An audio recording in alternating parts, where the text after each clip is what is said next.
If you guys से कि मुझे एक बड़ा वर्जन चाहिए हार्डवेयर का, so you can take 64 GB 256 GB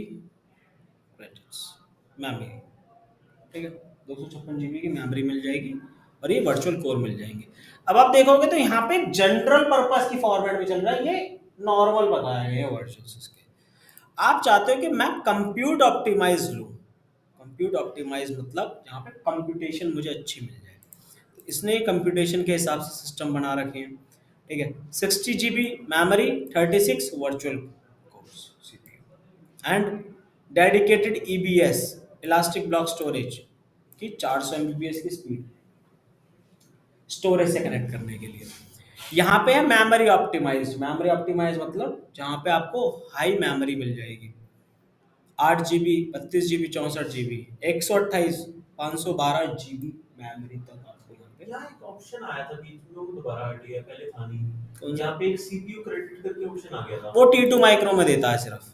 क्या चीज है ये?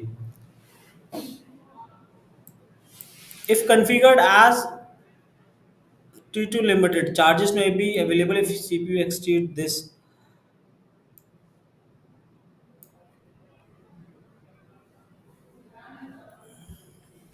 T2 क्रेडिट्स इन्होंने रिसेंटली ऐड किया है इसके अंदर, रिसेंटली हुआ है, पहले नहीं था ये। पहले नहीं वो था। अच्छे से CPU याद है। क्रेडिट्स पर आर, क्रेडिट्स क्या क्रेडिट 3 है क्रेडिट्स इसमें? For a single R, we will be see, देखते हैं इसमें, ठीक है। ये बता रहा है कि ये जो होंगे सारे के सारे Xenon प्रोसेसर लेंगे इंटेल, ठीक है। और ये वाले होंगे 3 GHz के इंटेल स्केलेबल प्रोसेसर्स होंगे इसके पास, ठीक है। एक्सेलरेटेड कंप्यूटिंग की अगर हम बात करें तो यहाँ पे हमें मेमोरी मिल रही है 1152 GB की मेमोरी, 96 कोर सीपीयू। अब देखो यहाँ पे सिर्फ मेमोरी ज़्यादा है, कोर्स पे ध्यान नहीं दिया है, क्योंकि इसमें बताया कि आपको हाई मेमोरी चाहिए थी, कंप्यूटेशन आपकी DRAM के लिए तो सीपीयू सफिशिएंट है वैसे तो। जीपीयू दे रहा है ना। जीपीयू के साथ और सर ये CPU मुझे समझ में नहीं आ रहा है, सीपीयू और जीपीयू ये क्या है जो आप बता रहे हो, इंस्टेंस मेमोरी?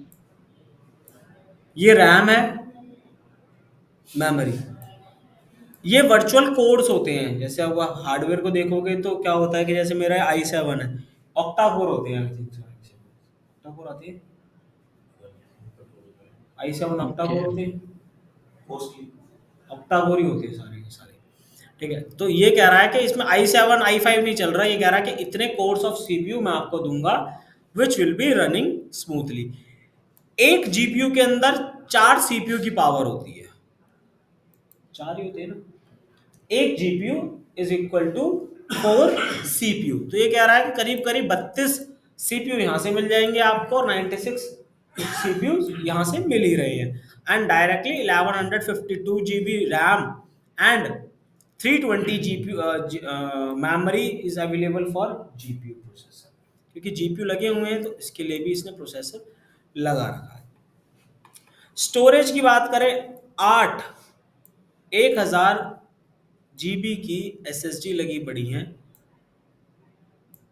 8 ये जो हमें देता है यहाँ पे स्टोरेज लिखा हुआ, ये यूजेबल देता है total? Total. Total sir NVMe का क्या है, ये नॉन वोलेटाइल मेमोरी इंस्टेंस या कुछ क्या है इसका? हाँ ऐसा ही है। मेमोरी है, हार्डवेयर टर्म से पढ़नी पड़ेगी। नॉन वोलेटाइल मेमोरी एंटरप्राइज, ठीक है। ये जीपीयू क्या करेगा वो तो आपको अलग से ही पढ़ना पड़ेगा। जीपीयू ग्राफिकल ये बता प्रोसेसर रहा हूँ अंडरस्टैंडिंग के लिए आपको अलग से इसके ये सारा हार्डवेयर हार्डवेयर पार्ट है ये सब hardware. And it will be giving you 19 GB of bandwidth to EBS। आप वॉल्यूम से जब कनेक्ट करोगे तो 90 Gbps की स्पीड्स के साथ आप पेयरिंग कर सकते हो। स्टोरेज ऑप्टिमाइज में अगर आप देखोगे तो स्टोरेज ऑप्टिमाइज में आपको अच्छी स्टोरेज मिलेगी, यहाँ पे अच्छी आपको रैम नहीं मिलेगी, अच्छे कोर्स ऑफ सीपीयू नहीं मिलेंगे। अब आपने देखा था इसके अंदर अगर याद हो मेमोरी ऑप्टिमाइज में 1152 GB थी और 96 कोर थे। ये कह रहा है कि 64 कोर है मैक्सिमम, 256 GB या बट स्टोरेज की बात करें तो वहाँ पे 1000 के 8 थे, 8000 था, यहाँ 7,500 की 4 SSD लगी पड़ी है, नाइट्रो SSDs AWS की। मतलब यहाँ स्टोरेज पे फोकस किया गया है। बिल्कुल, क्योंकि ये स्टोरेज ऑप्टिमाइज्ड है। ठीक है। नेटवर्क बैंडविड्थ 100 जीबीपीएस की स्पीड मिलेगी अगर इस इंस्टेंस को लॉन्च करोगे, इसके साथ कनेक्ट करोगे। ट्रांस स्टोरेज और ईबीएस में डिफरेंस कहाँ होता है? ईबीएस इलास्टिक ब्लॉक स्टोरेज जो ईबीएस ही तो अटैच करता है ना मेरे हाँ पास के साथ। वॉल्यूम अटैच करते हैं, ये उसके साथ कनेक्टिविटी की बता रहा है कि हाँ। इस स्पीड से कनेक्टिविटी आपको मिल जाएगी। नहीं, मैं जीबीपीएस बैंडविड्थ की बात नहीं कर रहा, सिर्फ ईबीएस की बात कर रहा हूँ। ईबीएस और इंस्टेंस स्टोरेज में कोई डिफरेंस होता है? एक तो इलास्टिक ब्लॉक स्टोरेज से हम वॉल्यूम कट करके इंस्टेंस के साथ अटैच करते हैं। ये स्टोरेज है वही वाली जो बाय डिफॉल्ट मिलेगी ईबीएस की आपको। हाँ। ये ईबीएस से कनेक्ट करने के लिए मैं बैंडविड्थ इन बता दोनों रहा के है। बीच में डिफरेंस नहीं पूछ रहा हूँ। मैं ये जो थर्ड वाला है इंस्टेंस स्टोरेज हाँ। और जनरल ईबीएस स्टोरेज के बीच सेम ही सेम है है, ना? ईबीएस ही है, हाँ। मिलेगा ईबीएस ही आपको, ये बता हाँ। रखा इंस्टेंस ये स्टोरेज ईबीएस ही है ना, मतलब वही पूछ रहा हूँ। ईबीएस ही है ये वाला।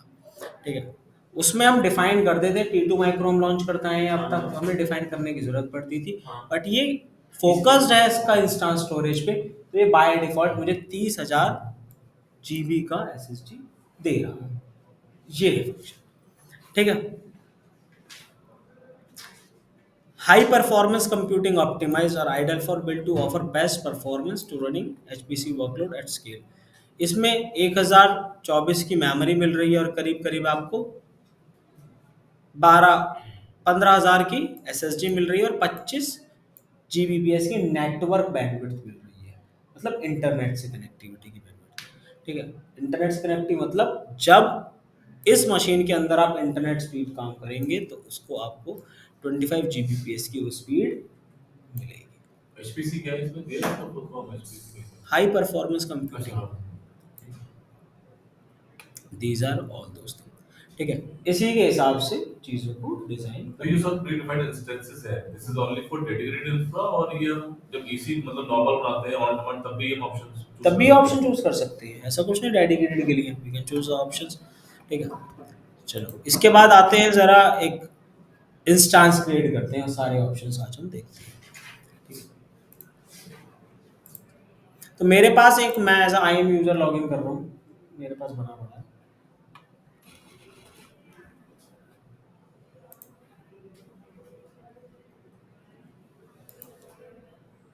एक क्लाउड ग्रुप का आपने सब्सक्रिप्शन लिया हुआ है क्या?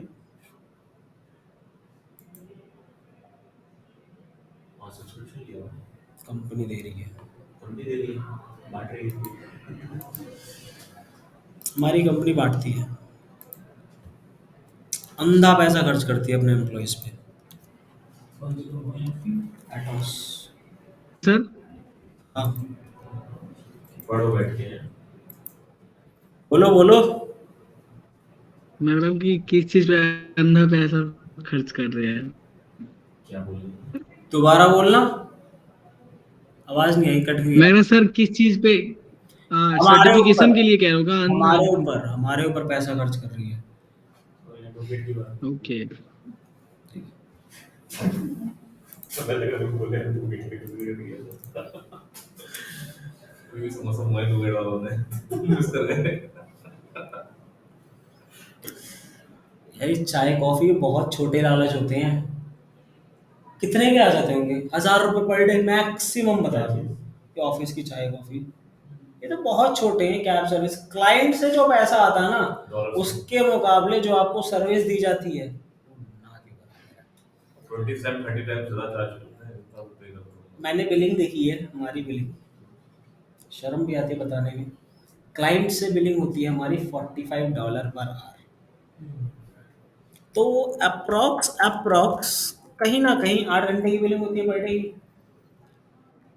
$45 पर आवर। ये लास्ट साइकिल की बता रहा हूँ, अब हो सकता है कि बढ़ गया। डॉलर प्राइस अभी डॉलर पे तो पहुंच, अभी तो पहले डॉलर देखते हैं, आईएनआर तो अभी करेंगे हम। इनटू में 8, एक दिन का मेरा कितना बैठा, $360 एक दिन का, इंटू 20, 4 हफ्ते की तो बिलिंग होती है एक मंथ के अंदर, वो तो बढ़ते रहते हैं ना आगे भी। पर डे बिलिंग नहीं देता हूँ, पूरा 30 डेज की नहीं देता। क्लाइंट को पर पे डे करता। 8 घंटे के बिल, एक घंटे का बिल पे करता है, $7200 मेरे बनते हैं एक महीने के, जो कि आज की डेट में क्या चल रहा है USD 82। चलो तो यहाँ पे हम 7200 कर देते हैं, वो करीब करीब 5,90,000 रुपये क्लाइंट से ले रहा है। एक महीने में। अब वो मुझे कितने लॉलीपॉप दे दे, क्लाउड गुरु का सब्सक्रिप्शन दे दे, 50,000 का ठीक है, 1 साल के लिए होता 50 का, 8,000 रुपये 5,000 रुपये पर मंथ। सैलरी क्या ही देता है, 15-20,000 रुपये। आधी इसकी हैं? इसकी आधी भी नहीं। अच्छा 20% कह रहे हो, मैं तो 15-20 इसकी आधी तो लगा रहे हो। मतलब वो 3-4 गुना लेता है अपने क्लाइंट से। और ये मैंने औकात बताई है ऑफशोर टीम की, जो इंडिया में है। और जो ऑनशोर टीम है ना, उसकी बिलिंग पता है कितनी है? $180। हमसे 4 गुना।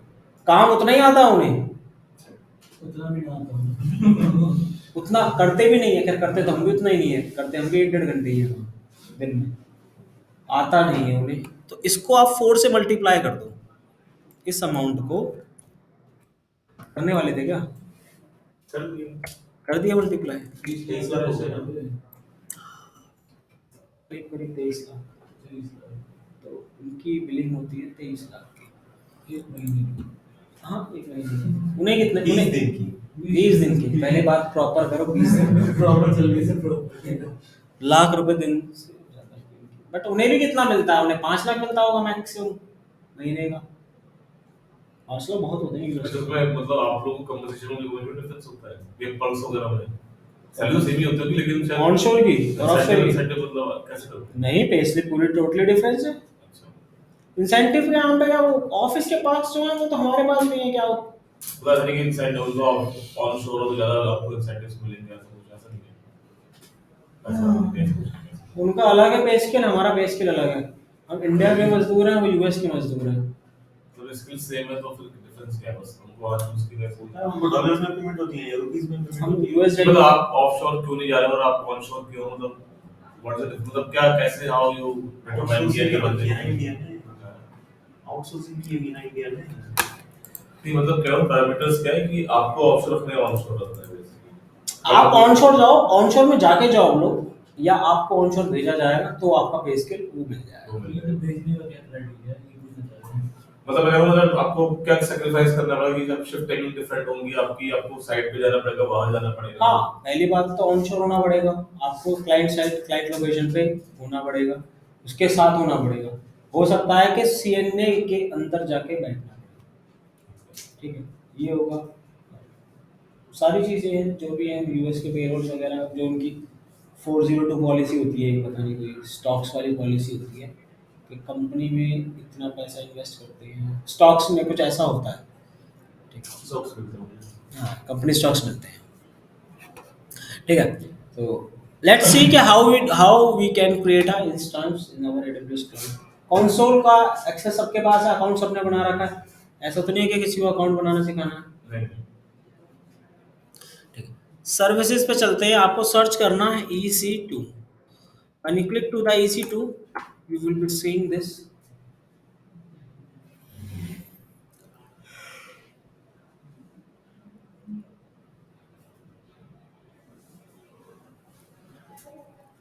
ठीक है, आपको डैशबोर्ड मिल जाएगा EC2 का।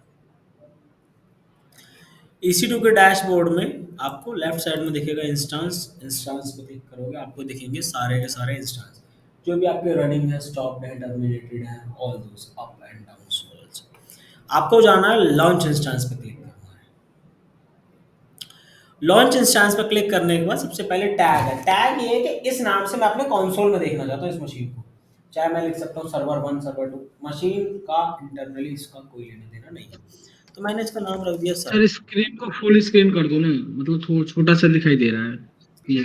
फुल स्क्रीन कहाँ से कर दूं ये तो बताओ। इस वाले को जो आपका लैपटॉप का स्क्रीन है, फुल स्क्रीन ही तो है भाई ये। नहीं आपने स्क्रीन शेयर मेरे डिस्प्ले पे ना अलग अलग बॉक्स में फुल स्क्रीन तो शेयर्ड है मेरे भाई, ये भी तो शेयर हो रहा है, सब कुछ शेयर हो रहा है। तुम्हें ये दिख रहा होगा, इतनी सी स्क्रीन दिख रही होगी बस। ये गूगल मीट के अंदर है चैनल। इसको ना सुनो, इसको ये बोलो कि ट्रिपल शॉट्स है ना, इस पे जाके हाँ ये चेंज लेआउट वाला ऑप्शन, इस फुल स्क्रीन के अलावा चेंज लेआउट है। चेंज लेआउट के अंदर वो टाइल्स को हटा के साइड स्पॉटलाइट स्पॉटलाइट, स्पॉटलाइट पे कर लेगा तो फुल स्क्रीन हो जाएगा। ठीक है, ऐसे कर लो। ओके, या पिन कर सकते हैं ना स्क्रीन को। पिन करते हैं तो भी साइड में रहते हैं वो, अच्छा स्पॉटलाइट के केस में सारे गायब हो जाते हैं। ठीक है, स्पॉटलाइट में कर लो। स्पॉटलाइट में आपको सामने पूरी स्क्रीन आ जाएगी। ठीक है सुनील। ठीक है सर।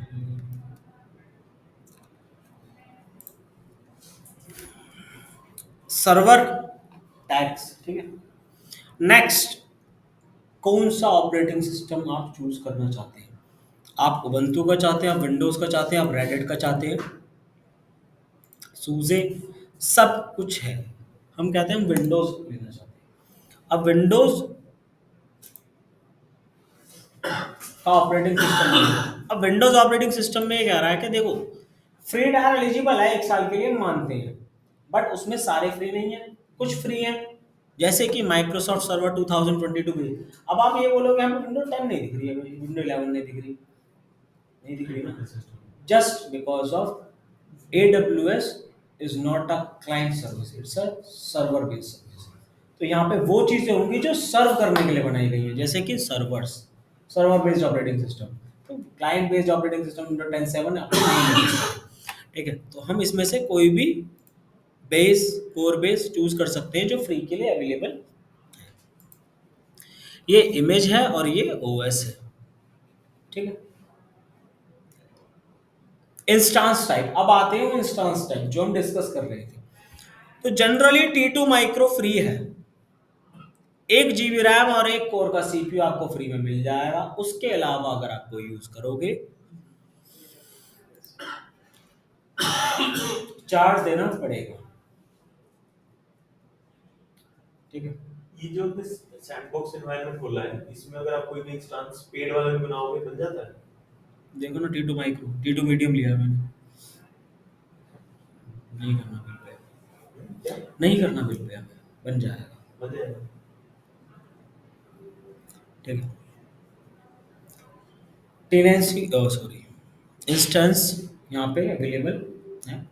T2 माइक्रो आप लोगों को हमेशा लेना है, ठीक है। मैं ले सकता हूँ क्योंकि मैं बिल भर दूंगा, कोई दिक्कत नहीं, ठीक है। बट आप लोग फ्री टायर वाला ही लोगे हमेशा, जस्ट बिकॉज क्योंकि फ्री टायर अवेलेबिलिटी है 1 साल की।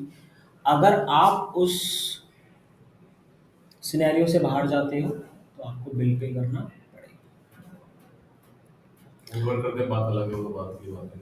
विवरण हो रहा है वो बात की बात है। वेव ऑफ कर देते हैं, मैक्सिमम 3 बारी वेव ऑफ करते हैं वो भी।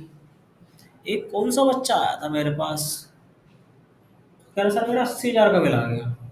बहुत बढ़िया, ज्यादा प्रैक्टिस के लिए इसमें ऐसे यूएसडी है ना, आई ना, तो घर की बात हो जाती है फिर, सीओ डॉलर सर सही में जाएगा। सच में चला जाएगा भाई $80,000। वो अगर उसमें तो डायरेक्ट नहीं उसका अकाउंट अमाउंट नहीं, कुछ नहीं है, अकाउंट छेड़ो मत, छोड़ दो उसे, कुछ नहीं होगा, ये लीगल नहीं करने वाले आपके। तो ब्रेक कितना टाइम नहीं है। हमारे जैसे रोज उससे वेव ऑफ करवाते हैं, ठीक है, और 2-2.5-3 हज़ार तक के बिल वेव ऑफ कर भी देता है। देखो, आपके काम करने के तरीके से पता चल जाएगा कि आप प्रैक्टिस के लिए ही कर रहे थे या वो गलती से हुआ है या फिर रियल में आपने उससे पैसा कमाया है। आपने प्रोडक्शन में डिप्लॉय करा चीज़ों को तो साफ पता चल जाएगा, और आपकी प्रैक्टिस की, जैसे कि नेट गेटवे मैंने बनाया, मैं भूल गया उसे बंद करना, वो चलता रहा पीछे और चार्ज लगते रही, तो AWS को पता चल जाएगा, ठीक है जेन्युइनली छूट गया and it was using for education, so वो बॉदर नहीं करते हैं, they just pay off your thing. अभी हमारे यहाँ ब्लू की क्यूरेट है गई और वो चलती रही लग रहा था, तो डायर नहीं थोड़ा सा बिल आ गया उसको डाला है, केस डाला उसके अंदर वेव ऑफ के लिए नहीं करेगी शायद। 800 का दिया है उन्होंने, 800 को कर दिया है, कर दिया। 800 बोल रहे हैं देने के लिए, लेकिन वो बोला भी पूरा करो उसको, डायर और बहुत ज्यादा हो जाएंगे। कितना होगा $1.5 लाख? ऑलमोस्ट 1.5-2 लाख, 1.5-2 लाख। ठीक है। कंपनी पैसा 1.5-2 लाख रुपए नहीं खर्च कर सकती है यार। हमारी गलती नहीं है, वो वेंडर ने जो हमने इसको आउटसोर्स किया है बेसिकली उसकी गलती है ना, तो हम तो उसको बिल बोले तो बिल भरो उसका। AWS पार्टनर होगा तो वैसे ही वो करा लेगा। वो करवा रहा है, बिल भी करवा रहा है, मैं समझ नहीं हूँ। गूगल पार्टनर है, एटॉस का, AWS पार्टनर है, सब चलते हैं। उनका ही चलता हुआ है। हमारी trainings AWS led instructor Google के इंस्ट्रक्टर जो वहाँ काम कर रहे हैं, we are getting training from them, वो ट्रेन करते हैं और हर महीने में ट्रेनिंग्स चलती रहती हैं। हम तो वही अटेंड ना, जितने ज़्यादा टीम डेवलप करेंगे ऑब्वियस से उतने बिजनेस आप लेके आओगे उनके लिए। ठीक है ना, टीम ही नहीं होगी, जीसीपी चलाना ही नहीं आता तो कहाँ से प्रोजेक्ट उठाओगे, इंजीनियर ही नहीं है आपके पास, तो इसीलिए हमारे पास जीसीपी की सर्टिफिकेशन ज़्यादा है। ठीक है, की पेयर, आपको इंस्टांस चलाने के लिए की पेयर की जरूरत क्यों, जस्ट टू कनेक्ट अ की पेयर वैल्यू। ताला चाबी का फॉर्मेट है, चाबी आपके पास रहेगी, वो चाबी आपको दिखानी पड़ेगी जब भी आप इसके अंदर लॉगिन करोगे, ये ऑप्शन होता है या मैंडेटरी है? मैंडेटरी है। ठीक है, ऐसा नहीं है हर ताले की चाबी अलग होगी, चाबी आप सेम रख सकते हो। आप एक बार की बनाओ और इस की को बना के छोड़ दो, की को डाउनलोड कर लेना, बिकॉज की डाउनलोड तो ऑटोमेटिकली हो जाएगी, और की क्रिएशन के टाइम ही डाउनलोड होती है, उसके बाद ही डाउनलोड नहीं होती। At the time of creation you can download that की। अगर वो आप लॉस कर चुके हो उस चीज़ को, उस की को, will not be getting again, you will not be getting again. ठीक है, सो की पेयर का नेम डाल देते हैं हम, लेट इट बी माई की। ठीक है, डॉट पैम एक्सटेंशन में डाउनलोड होती है, डॉट पीपी के पुट्टी के लिए यूज करते हैं हम, पुट्टी यूज नहीं करेंगे, आउटडेटेड हो चुकी है। जब डायरेक्ट ओपन एसएसएस से हम कनेक्ट कर सकते हैं तो वाई शुड यूज। ये पुट्टी हम यूज करते वो हैं ऐसे यूज करता है ना, तो उनके लिए ये पुट्टी वाली जरूरी है उनके लिए। नहीं, पुट्टी एनजी रिमोट ज्यादा यूज हो रहा है आज की डेट में, अच्छा, एनजी रिमोट ज्यादा यूज, क्योंकि सेशंस थोड़े सॉर्टेड मिल जाते हैं लेफ्ट साइड में सारे। वो उससे ज्यादा नहीं बोलते हैं। सॉफ्टवेयर ले रखे हैं हमने दो अलग अलग, वो पूरा इंफ्रा मैनेज करते हैं, हमें सिर्फ डबल क्लिक करना होता है, वीपीएन कनेक्ट होता है ऑटोमेटिकली, इंस्टेंस उन्हें jump server, connect. Jump server, they are known as jump servers. ठीक है, हम सर्वर के थ्रू नहीं करते, हमने इनबिल्ट कॉन्फ़िगर किया हुआ एसएसएच कीज लग रही होंगी उसमें, तो लगनी है। लगनी है तो आप मैनुअली कर रहे हो या उससे करवा रहे हो, क्या ही है। अब हमारे जो पाइपलाइंस बनती हैं वो जिस इंफ्रा में बनेंगी वहां जाने के लिए लॉगिन तो करना पड़ेगा, की तो हमें डालनी पड़ेगी, एक बार तो सेटअप करना पड़ता है। हाँ, वो ऑटोमेशन आ जाती है, ये जस्ट एक सर्वर से कनेक्टिविटी के लिए एड्रेस तो देना पड़ेगा ना। तो आप पुट्टी में दे दो, एक बार सेशन तो कॉन्फ़िगर करना पड़ेगा, पुट्टी भी सेव करके रखता है, ऐसी बात नहीं है, सेशन पुट्टी के पास भी रहता है। एनजी रिमोट एनजी होता है, वो लेफ्ट साइड में सेशन दिखा देता है आपको। अच्छा, मल्टीपल सर्वर्स होते हैं, 15-20 सर्वर है, किस किस का यूजर आईडी पासवर्ड याद रखोगे, एक सेशन बना के रख देते हैं, लेफ्ट साइड में स्टोर हो वो जाता पुट्टी है, में स्टोर जाते हैं वो सारे स्टोर हो जाते हैं। ठीक है, इसमें शेयरिंग का चैलेंज रहता है ना, अब हम यूज करते हैं OLTS, उसमें हमने एक जगह ऐड करते हैं पूरी टीम में जिस जिसको एक्सेस होता है, ओ टूल डेवलप कर दिए होंगे उस हिसाब से, डेवलपमेंट। वैसे कमाने वाली बात होगी। अब हमें सेशन स्टोर करने की जरूरत नहीं है, तो हम पुट्टी क्यों यूज करेंगे, सीधा एसएसएच मारेंगे ना, एसएसएच किया बंद कर दिया, पुट्टी अपने को नहीं चाहिए। So we will be getting our key, और एक की को आपको अटैच करना है इसके साथ। अब आ जाती है नेटवर्क सेटिंग, बाय डिफॉल्ट एक नेटवर्क में जाएगा क्योंकि इसे इंटरनेट मिलेगा, फिलहाल के लिए इसको पूरा का पूरा छोड़ दो, इसे हम बाद में समझेंगे। इसको समझते हैं फायरवॉल को, कि देखिए अगर हमारे पास होगा लिनक्स बेस्ड ऑपरेटिंग सिस्टम तो वो कनेक्ट होगा एसएसएच, और अगर आपके पास होगा विंडोज बेस्ड ऑपरेटिंग सिस्टम वो कनेक्ट करेंगे हम आरडीपी प्रोटोकॉल के थ्रू, पोर्ट नंबर 3389 पे करेंगे। रिमोट डेस्कटॉप प्रोटोकॉल के बारे में जानते होंगे आप लोग। दूसरी हमारे पास SSH protocol, just take the shell access. ठीक है, तो विंडोज जीयूआई दे रहा है तो आरडीपी के थ्रू भी हम इसे एक्सेस कर सकते हैं। तो इसने फायरवॉल में बाय डिफॉल्ट आरडीपी एक्सेस ले रखा है, आरडीपी का पोर्ट अलाउ कर देना। और सोर्स क्या होगा, कहाँ से ट्रैफिक आएगा, कहीं से भी आ सकता है। आप बोलते हो कहीं से नहीं लेना, ट्रैफिक को कहीं से नहीं, सिर्फ मेरे ही आईपी एड्रेस से कनेक्ट कर पाऊँ उसे, तो आप इसके एनीवेयर की जगह माई आईपी में लगा सकते हैं कि इस इंस्टांस के साथ सेशन सिर्फ मैं ही बनाता हूँ।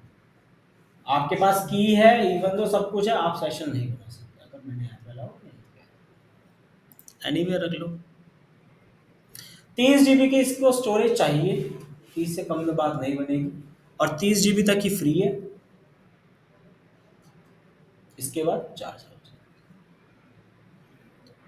ये सारी चीज़ें देख लेना। T2 मीडियम लिया है मैंने, माइक्रोसॉफ्ट सर्वर की इमेज है, सिक्योरिटी ग्रुप का नाम रखना पड़ेगा, जो फायरवॉल के रूल ऐड करे ना, वो एक सिक्योरिटी ग्रुप की फॉर्म होते हैं कि अच्छी ये सारे रूल्स ने दिए, तो इसका एक नाम दे दिया है न्यू सिक्योरिटी ग्रुप। 30 GB का वॉल्यूम है। Just click over the launch instance. GB में ये चला लेते हैं हम, तो ये 30 जीबी में विंडोज सिंपल चल जाती है, सर्वर चलाने लगते हैं अभी ना। वीडियो 1 सीपीयू भी चला रहा है। एक कोर पे चला वन रहा है। सीपीयू पे तो हमने भी चला लिया, सिंगल कोर पे तो हमने भी चला लिया कहीं ना कहीं किसी तरीके से।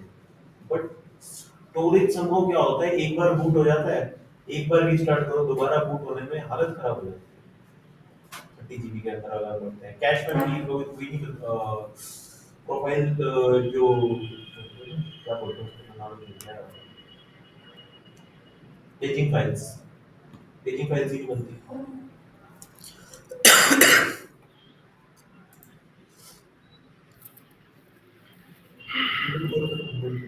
ठीक है, तो इसका इंस्टेंस स्टेट पेंडिंग है, ये रनिंग में कन्वर्ट होगा और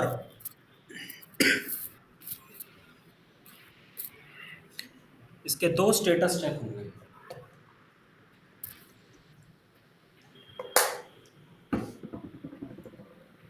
इंस्टेंस स्टेट और instance running state. System status check and instance status check, ये 2 स्टेटस होंगे। जब तक ये दोनों चेक नहीं होंगे और ये रनिंग में नहीं आएगा, मशीन सेटअप रेडी नहीं होगा। बैकएंड में चल जाती है ऐसी बातें, जैसे विंडोज है तो टाइम नहीं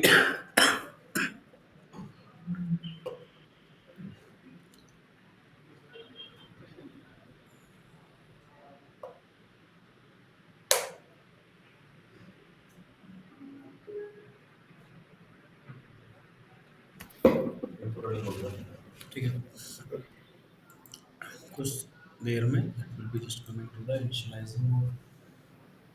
ये पूरे अभी डिफाइन दे दिया उन्होंने इसको एक सर्वर को 54.173। पब्लिक आईपी देंगे, पब्लिक आईपी भी मिलता है, डीएनएस भी मिलता है, दोनों चीज़ मिलती है।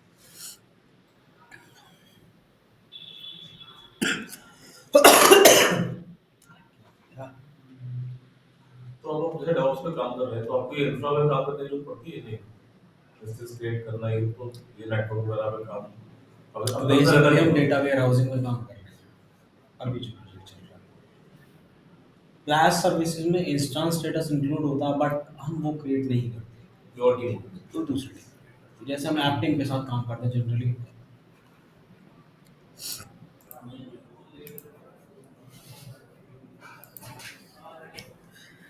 ठीक है, सो ये मेरा लिनक्स रनिंग है, इसे स्टेटस चेक में भी काम कर जाता है, बैकएंड में चलते रहते हैं। कनेक्ट पे क्लिक करना है, एसएसएच क्लाइंट पे जाना है आपको। बाय डिफॉल्ट इसका यूजर होता है Amazon लिनक्स का EC2 user, elastic compute cloud user, ये यूजर नेम बना रखा है। इस कमांड को कॉपी करना है। कमांड में है क्या क्या, एसएसएच प्रोटोकॉल है, हाइफन आई ये बता रहा आइडेंटिटी यहाँ पे पड़ी है इसकी के अंदर, अपने आप डिक्रिप्ट कर लेना, एसएसएच कर लेता है।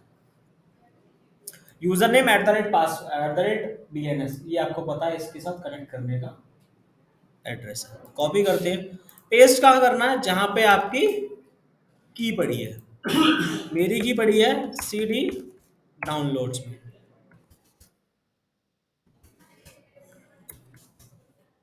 सबसे ऊपर थी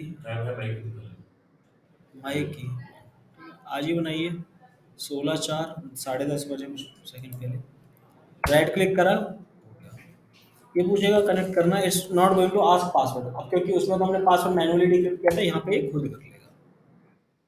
that's how we can simply